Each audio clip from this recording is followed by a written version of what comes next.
aujourd'hui. Donc effectivement, on va s'intéresser à la sédation. Alors très clairement, la sédation non conventionnelle, c'est-à-dire ce que j'appelle le Dexdor ou la kétamine, on ne pourra pas la monitorer. D'accord ? Elle est en dehors des standards.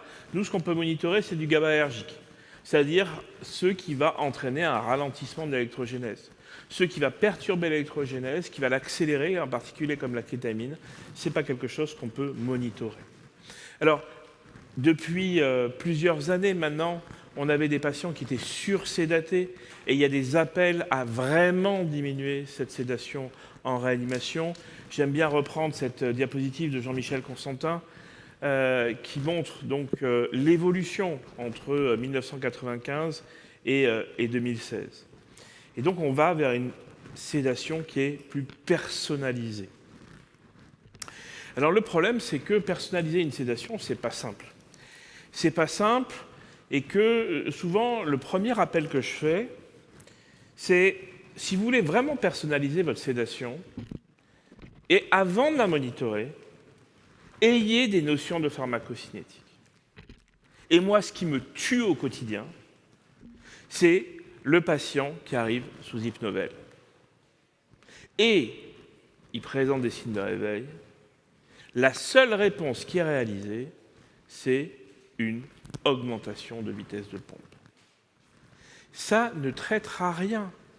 Regardez, je vous ai modélisé un doublement de vitesse de pompe avec le midazolam. Vous passez de vitesse 4 à vitesse 8. Eh bien, l'effet, vous l'aurez au niveau cérébral dans plus de 2 heures. Donc, quand on touche la seringue électrique, l'effet, il est dans 2 heures. Et ça va être une ascension très lente, ce qui va entraîner un phénomène de tolérance. Et moi, dans ma réanimation, les patients, il n'y en a aucun qui a plus de 4 mg d'Hypnovel. Et ils dorment comme les autres. La seule chose qu'on fait, c'est qu'on a modifié notre stratégie et on va traiter par bolus. Ce qui, au final, fait une réduction drastique de la consommation sur une journée de midazolam. Donc ça, c'est un effet. Et la pharmacocinétique, il ne faut pas l'oublier. Vous faites 2 bolus, vous êtes immédiatement avec votre dose effet qui est en bleu. Regardez le temps en haut du midazolam en augmentant une vitesse de pompe. C'est effroyable. Alors, quel est l'objectif du monitorage ? C'est d'évaluer la profondeur de la sédation de manière reproductible, d'adapter les doses des sédatifs, d'éviter surtout les sursédations, d'améliorer le confort. Alors, on voit dans quelques réanimations, des gens, il va y avoir un concert à côté. Là, je vais me transformer. Et avec des indices bispectraux. En fait, honnêtement, il faut sortir des modules de monitorage et plutôt aller sur ces dispositifs. Mais est-ce qu'il y a un vrai intérêt en réanimation ? En anesthésie, à chaque fois je vous mets l'icône quand c'est une étude en anesthésie où je mettais l'icône en réanimation. En anesthésie, l'effet du monitorage de la sédation est majeur. On réduit de 30% les doses. Alors, est-ce qu'en réanimation, on a ces effets-là ? Eh bien, pas tant que ça en fait. On diminue un peu. Mais vous voyez, c'est de 1,44 mg par kilo par heure à 1,77 avec l'agent qu'on monitore le mieux, c'est-à-dire le propofol. Et je vais vous expliquer pourquoi, si on doit monitorer un agent, il faut monitorer le propofol. L'Hypnovel, ici, il n'y a aucune différence. On n'arrive pas à monitorer cet Hypnovel. Et donc, quand on regarde le monitorage et quand on regarde les scores cliniques, regardez ici le score donc, de Ramsay entre 1, 2, 3, 4 et 5 et regardez la valeur de BIS. Mais qu'est-ce que vous voulez discriminer là ? Vous discriminez mieux avec la clinique. Et c'est valable pour tous les appareils. Alors là, je vous mets le Massimo, donc le SedLine, qui est le PSI, l'index. Alors, on a l'impression qu'il fait un peu mieux, mais quand on regarde l'entropie entre un Ramsay 2, un Ramsay 3, un Ramsay 4, avec les données brutes des patients, Comment voulez-vous, avec le monitorage, discriminer les patients? Vous ne pouvez pas. Il y a un overlap monstrueux. Et pourtant, le BIS, il fait vachement mieux que l'entropie, quand on compare les deux. Alors pourquoi ça ne marche pas sur de la sédation légère? Tout simplement parce que le spectre qu'on utilise et la bande de fréquence, elle va de 0 à 50 Hz et qu'on a une activité électromyographique. On ne dort pas aussi profondément qu'en anesthésie. Ou quand je vais vous faire du propofol à forte posologie, je vais également diminuer cette activité musculaire. Avec les benzodiazépines, en plus, je vais peu ralentir l'électrogénèse. Et je vais surtout avoir de l'onde bêta. Ce qui fait que je vais être d'une extrême sensibilité à la contamination par l'électromyographie. Et regardez ce patient, 80 bis. On va dire qu'il a une sédation très légère. Je fais un coup de curare. 42 bis. La CEF, qui était l'ancien paramètre, elle est peu sensible, parce qu'elle va de 0 à 30 Hz. Mais ce qu'on voit, c'est que j'avais une contamination par l'EMG. Alors pourquoi? Parce que le BIS, il va avoir 3 composants. Il va avoir les ondes bêta. Dès qu'il voit des ondes bêta, c'est des ondes rapides, pour lui, le patient, il est obligatoirement entre 80 et 100 de BIS. Et quand vous avez une forte activité électromyographique, c'est dans la même gamme de fréquences que les bêta. Donc si vous avez fortement de l'EMG, il va croire que c'est des bêta et il vous recale entre 80 et 100. Et dès que vous supprimez cette activité, il ne voit plus les bêta, et donc vous avez un régime lent, et donc il vous met entre 60 et 40. C'est malheureusement les défauts des algorithmes. Et donc, vous voyez ici, curare, ça c'est en réanimation, et le BIS s'effondre. Ça a bien été montré par Vivien. Effectivement, vous voyez le BIS avant, le BIS lors de la curarisation, et le BIS après. Ça veut dire qu'il y a des patients qui étaient en sédation profonde et qu'on pensait être en sédation légère, et donc on aurait pu surdoser le patient. Donc ça peut être délétère. Alors, est-ce que c'est que le BIS? Ben non, en fait, il y a une corrélation parfaite, mieux que la pronostication de la mortalité par un médecin, avec le PSI entre l'EMG et la valeur de cet index, donc de chez Machimo. Donc ça veut dire qu'il y a une contamination massive, là encore. Et ce qui est très intéressant, c'est vous voyez, le BIS, il y a moins d'EMG. Plus vous utilisez du propofol, le BIS va être moins contaminé par l'EMG parce que le propofol est puissant sur la diminution de l'activité électromyographique. Vous voyez la puissance de l'EMG en bas.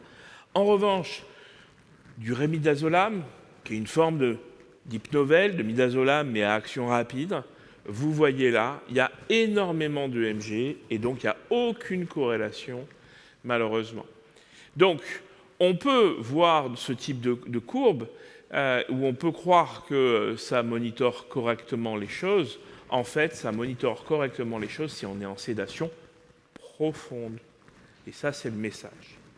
C'est-à-dire que, à partir du moment où vous êtes en sédation légère, celle ou celui qui monitorera le mieux et ajustera le mieux la sédation, c'est l'infirmier. Mais dès que vous avez besoin d'une sédation profonde, et surtout d'une sédation profonde avec du propofol, là, le moniteur peut prendre le relais. Parce que là, pour le coup, vous ou l'infirmier ne savez pas. Et si le patient est curarisé parce qu'il y a des besoins de curarisation pour des causes ventilatoires, et bien là encore, le moniteur va être bon, puisque vous avez supprimé ce qui le rendait mauvais, qui était l'activité électromyographique. Donc, la solution clinique, c'est le score de sédation. Vous prenez celui que vous voulez, le Ramsay ou le Richmond. Mais en revanche, sédation profonde, c'est les moniteurs. Alors, ces moniteurs, ils ont d'autres intérêts. Et en particulier avec le module DSA qui vous met l'activité, où vous voyez qu'il y a des patients qui vont présenter une activité avec des pics d'activité qui sont très particuliers et surtout sous antibiotiques. Et alors le pire de tous, c'est le cefepime. Le cefepime, nous, sur la série de 300 patients qu'on avait, les 30 patients qui étaient en surdosage, tous présentaient un état de mal non convulsivant. Et donc il faut aller au-delà du chiffre. Il faut aller sur l'analyse spectrale, et vous voyez ici, donc le DSA, et vous voyez tous ces pics. Et si ce n'est pas des soins, c'est un peu leur limite, parce que vous ne savez pas s'il y a eu un soin, pas un soin. Si ce n'est pas des soins, c'est alerte rouge, on fait un EEG, et on regarde si on ne nous répond pas encéphalopathie métabolique. Donc généralement, c'est la présence d'ondes triphasiques sur le caractère bifrontal. Et puis là, où c'est indispensable, obligatoire, c'est la sédation thérapeutique. C'est-à-dire que quand vous voulez faire de la sédation profonde dans le cadre de l'hypertension intracrânienne et que vous allez rechercher des silences électriques, là, on a une multitude d'études qui montrent que là, pour le coup, le bis, et je dis bien le bis, est parfaitement corrélé au pourcentage de silence retrouvé par l'électrophysiologiste.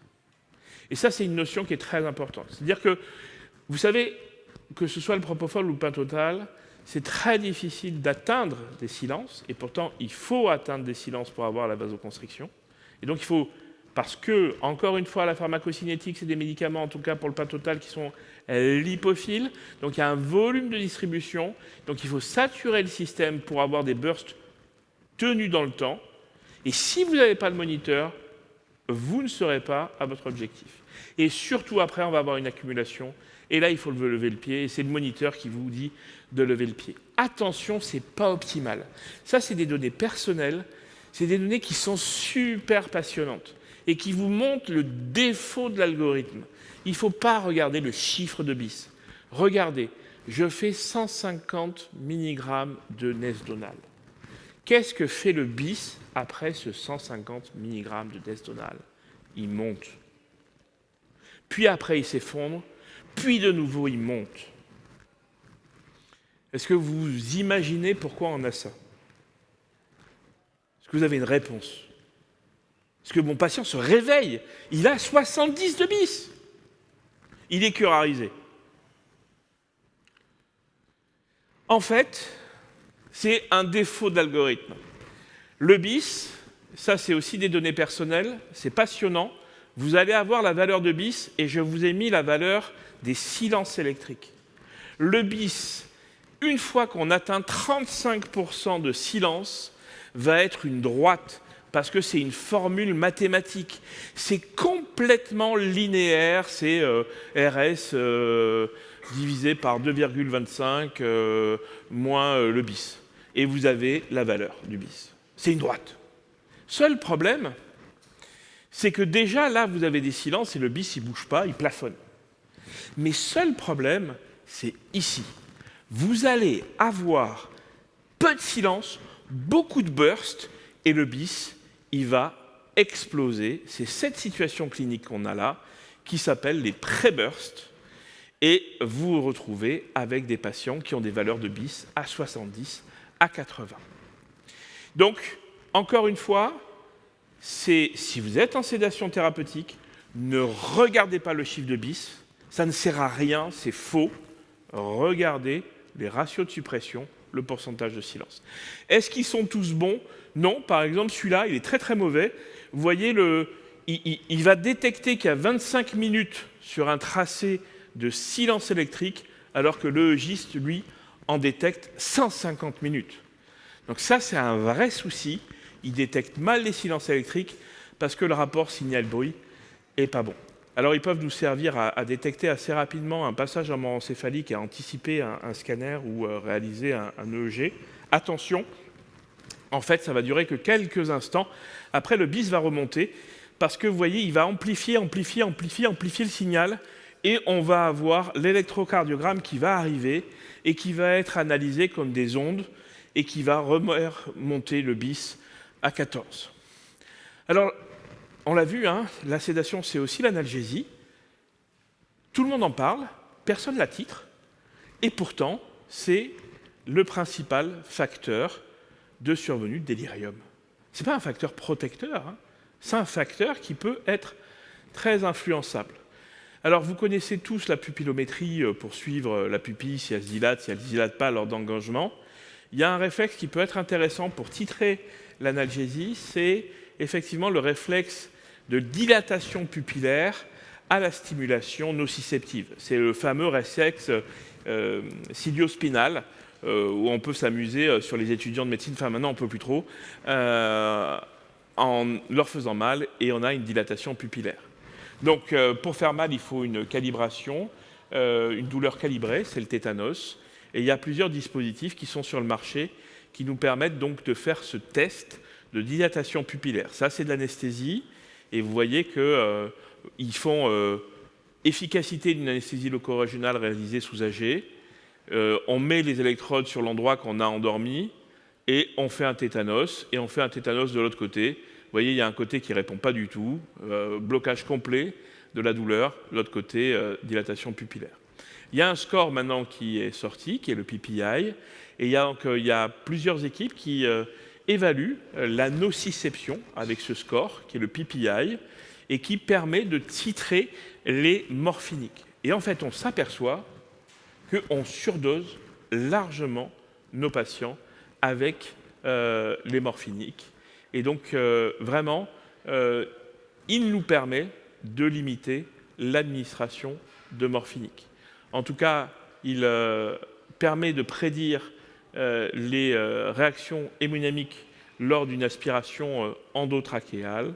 Et donc, c'est un moniteur qui peut faire partie de l'utilisation standard en routine par les infirmiers, intégré dans un protocole de titration de l'analgésique. Alors après, on a d'autres moniteurs.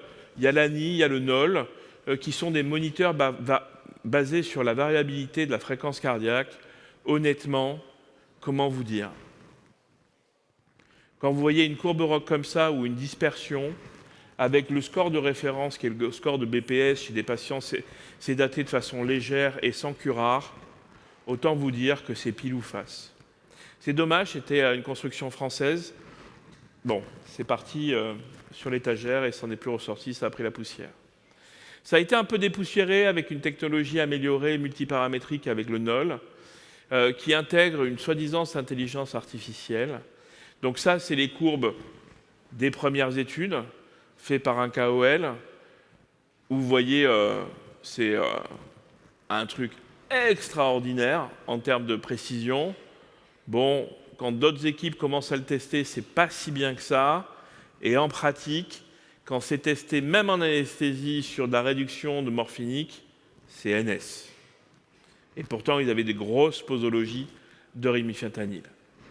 Quand les études se sont intéressées avec ce même KOL et en réanimation, sur des collectifs de 15 patients, je dis bien 15 patients, on voit aucune différence significative. Alors, sur l'aspiration endotrachéale, ça monte un peu, c'est significatif. De même que quand on fait une pression inguéale, il y a une modification du NOL. Quand on regarde les courbes ROC qui ont été produites par d'autres équipes sur des collectifs plus importants, encore une fois, c'est la déception. Donc on n'est pas sur des moniteurs utilisables et même leur place au bloc opératoire est incertaine.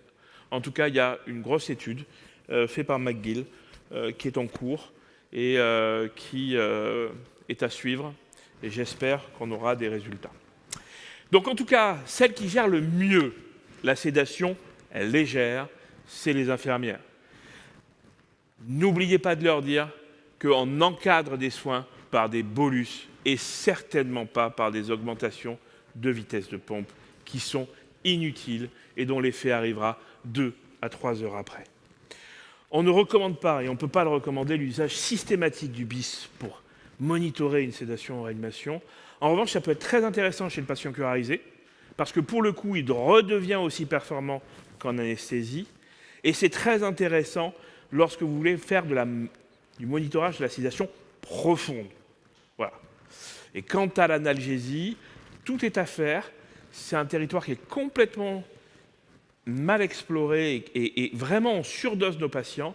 Nous, dès qu'on a utilisé le pupillomètre avec le tétanos, on a revu nos posologies à la baisse, mais on n'a pas encore le moniteur qui nous permet de faire un contrôle continu de cette sédation. C'est pour ça que je ne l'intègre pas dans un monitorage. C'est vraiment un test ponctuel qu'on peut faire. On n'a pas encore de moniteur de l'analgésie. Je vous remercie.